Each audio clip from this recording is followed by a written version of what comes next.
always a blessing every time that starts. So this year's been rather dry, and because of that, we haven't had the type of vegetation that we usually have, and everything just kind of got dried up and really brown, and it just didn't have the regrowth like we did last year. I've kind of stuck them on the pastures a little longer than I really wanted to. We're just basically trying to hang on into any kind of green grass before we dwindle it down before winter. I've already given them a little bit of supplemental hay, but they'll still go for the brown live grass rather than just hay. That tells me that they're getting some nutrition from it and they're enjoying it somewhat. Got this other pasture over here that I'm still running them on, and we've got our garden sort of harvested pretty well all that we want, that we can handle and can.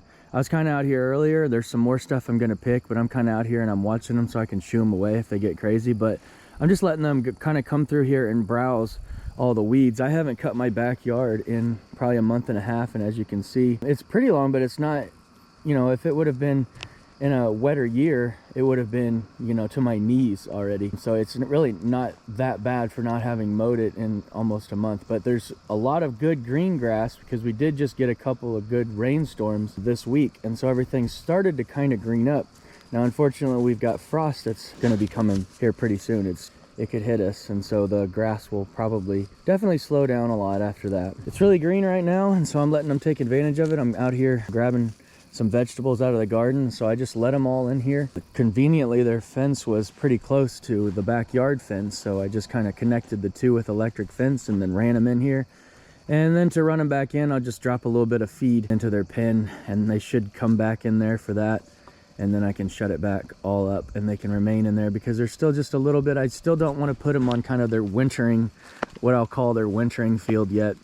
It's not nearly as tall as I'd like it to be, but it has remained green even in the drier spells, and there's a lot of clover in there.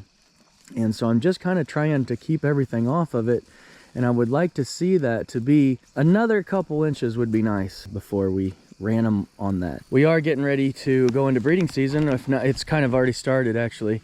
So we've got I've seen a few attempts at breeding. We've got a young ram here, so I don't know that he knows entirely what he's doing just yet, but he has been trying. He has been putting his nose up in the air and curling his lip and attempting to mount. So I just don't know if any of the ewes have went into heat for him yet, but hopefully we can get those all bred this year, and that would give us, you know, we have 4 ewes, and so if they each had twins, ideally we'd have 8 lambs in the spring, which, you know, if you do a 50-50 50% ewes and 50% rams, we could sell 4 and keep 4 for next year to have more lambs and just kind of continue to increase the population of our herd. And as you can see, we're missing a few goats. We did take those to the livestock auction, and we have a few Nigerian dwarfs left. They're basically pets.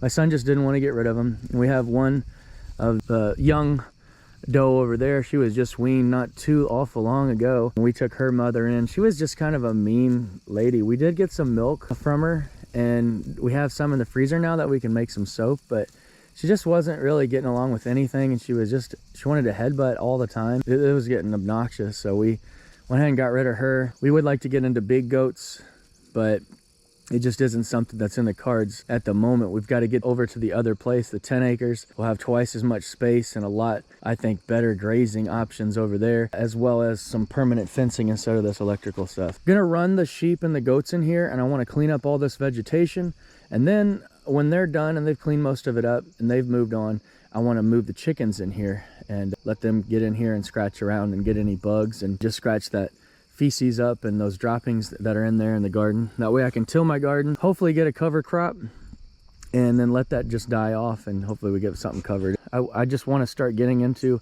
using cover crops and trying that out, but it's not the end of the world if I can't get it done.